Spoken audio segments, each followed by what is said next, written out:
Kung gusto nyo ng matibay na running shoes, New Adidas Fashion, mabibili lamang sa halagang 1,299. I-click lamang ang link sa comment section.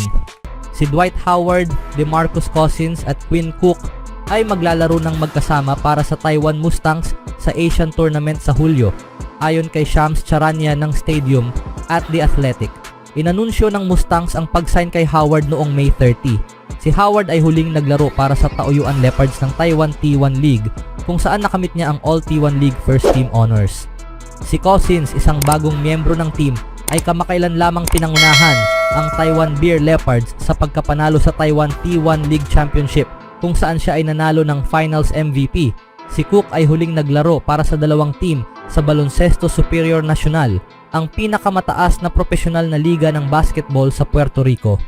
Ang tatlo ay kasama sa NBA Championship winning 2019-20 Lakers. Sa kasamaang palad, hindi nakapaglaro si Cousins noong season na iyon dahil sa torn ACL. Si Howard at Cousins ay nakaranas ng malaking tagumpay sa NBA bilang mga superstar centers sa kanilang mga kasagsagan. Si Howard ay 8 beses na naging All-Star, 7-time na naging miyembro ng All-NBA team at 3 beses na Defensive Player of the Year. Pinangunahan din niya ang 2008-2009 Orlando Magic sa Eastern Conference title.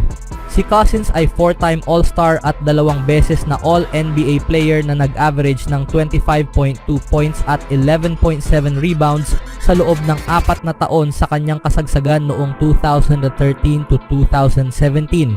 Sa kabuuan sa kanyang karera, nag-post siya ng 19.6 PPG at 10.2 RPG.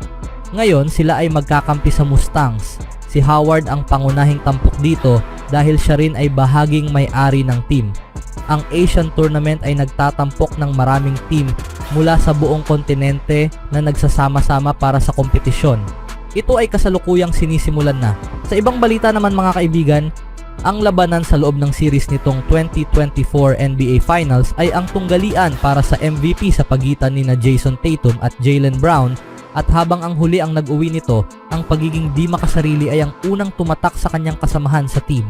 It's been fantastic, sabi ni Brown tungkol sa kanyang pakikipagtulungan kay Tatum sa isang panayam sa ESPN's Malika Andrews. Wala akong ibang masabi tungkol kay JT at ang kanyang sakripisyo at pagiging selflessness sa buong season. Nanalo kami bilang isang team, naglaro kami bilang isang koponan, pinagkatiwalaan namin ng game plan. At si JT ang ulo ng ahas na yon. Para makarating kami kung nasaan kami, kailangan si JT na maging siya.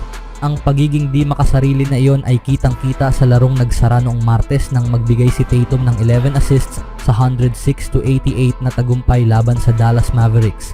Ito ang pangalawang beses sa serye na nagtapos siya na may double-digit na assist totals. Habang pinangunahan ni Tatum ang Celtics sa puntos, rebounds at assists sa serye, si Brown ang nanalo ng Finals MVP dahil sa kanyang malakas na laro sa magkabilang dulo ng court.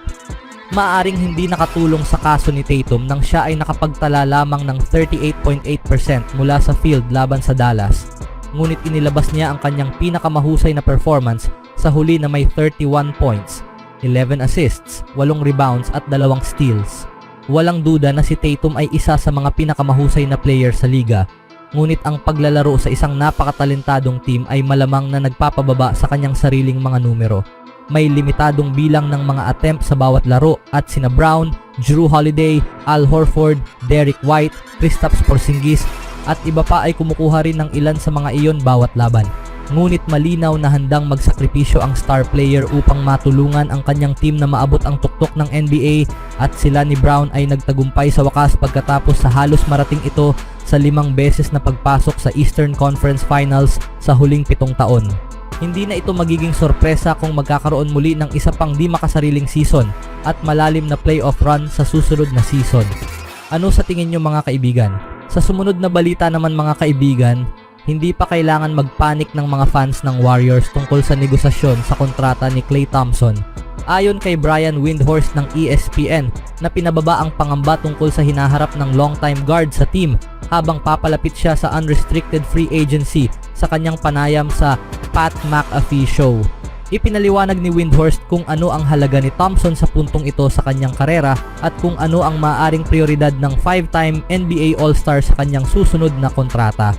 Sinubukan nilang magkasundo bago ang last season, ngunit hindi sila nagkasundo at pagkatapos ay naglaro si Klay ng hindi maganda. sabi ni Windhorst. Maganda ang kanyang laro ayon sa karaniwang pamantayan ng isang NBA player. Nag-average siya ng 18 points at nag-shoot ng 39% sa tres. Ang ganitong uri ng produksyon ay marahil magbibigay sa iyo ng $20 to $25 million. Si Klay ay kumita ng mahigit $40 million noong nakaraang taon, kaya gusto nilang bumaba siya at kung saan ang numerong iyon ay gusto nilang tanggapin niya. At ang mga taon, hindi lang ang halaga ng pera sa bawat taon. Nakita niya sina Draymond Green at Andrew Wiggins na nakakuha ng 4. Hindi ko eksaktong alam kung nasaan ang mga negosasyon na ito, ngunit kung ako siya, hihilingin ko rin ang 4. Mahirap paniwalaan na aalis si Klay at pupunta sa lugar tulad ng Orlando Magic, pero posible ito. Hihilingin ko rin ang 4. Kamakailan lang, in-unfollow ni Thompson ang Warriors sa social media at tinanggal ang marami sa kanyang mga post na may kaugnayan sa team, na nagdulot ng frenzy sa mga fans ng Golden State at NBA sa paghula tungkol sa kanyang posibleng pag-alis sa organisasyon. Huwag tayong magpadalos-dalos, maaari pa rin itong magwakas sa isang masayang kwento, dagdag ni Windhorst. Ngunit sasabihin ko, tandaan noong nakaraang taon, si Klay ay binabangko sa dulo ng mga laro. Nawala siya sa starting job sa ilang pagkakataon, kaya bahagi na rin ito marahil, at muli hindi ko eksaktong alam ang status ng mga negosasyon. Ngunit bahagi nito ay maaaring ano ang kanyang magiging gustong role. Gusto kong makakuha ng starter money at gusto kong maging starter. Ganoon. Ito ay tiyak na isang senyales sa iba na alam niyang eksakto ang kanyang ginagawa, na hindi maganda ang takbo sa mga bagay, at kung interesadong kunin si Klay na tiyak na may mga team na gusto iyon, makikita ko iyon bilang isang green light. Pagdating ng June 30, iyon ang oras na maaari kang magsimulang makipag-usap sa kanya. Maaari pa rin silang magkasundo mula ngayon hanggang June 30. Ito rin ay hindi ang unang beses na ang isang star player ng Warriors ay lubusang sinubok ang free agency. Naalala ni Windhorst ang ikalawang free agency tour ng former forward na si Andre Iguodala noong summer ng 2021 at kung paano nagkaroon ng katulad na pag-aalala ang mga fans ng Warriors bago muling pumirma si Iguodala sa Golden State. Sasabihin ko ilang taon na ang nakaraan, nangyari ito kay Andre Iguodala, naalala ni Windhorst. Nanalo sila ng ilang championships kasama si Iguodala at siya ay isang free agent at gusto niyang maayos ang kanyang kalagayan at gusto niyang maging overpaid. At nagkaroon siya ng free agent tour at naalala ko na sinabi ni Steve Kerr ang kwento na nang ang Warriors ay pumasok upang makipagkita sa kanya sa kanyang boardroom, nag-iwan si Iguodala ng mga knickknacks at pamphlets at brochures mula sa ibang mga team, para malaman nyo na hindi ito ang unang meeting ko. Nag-tour si Iguodala at nagkunwari na pupunta siya sa Rockets na arch nemesis nila noon, at sa katapusan ng araw ay muli siyang pumirma. At siya ay nasa parehong yugto sa kanyang karera tulad ni Klay. Sumasang-ayon ako na hindi maganda ang tingin, ngunit sasabihin ko rin na huwag pagkamalan ang isang negosasyon bilang isang pahayag ng finality. Susundin ba ni Thompson ang yapak ni Iguodala at tapusin ang kanyang NBA career sa Warriors? Malalaman natin ito sa lalong madaling panahon sa pagsisimula ng free agent negotiating window sa June 30.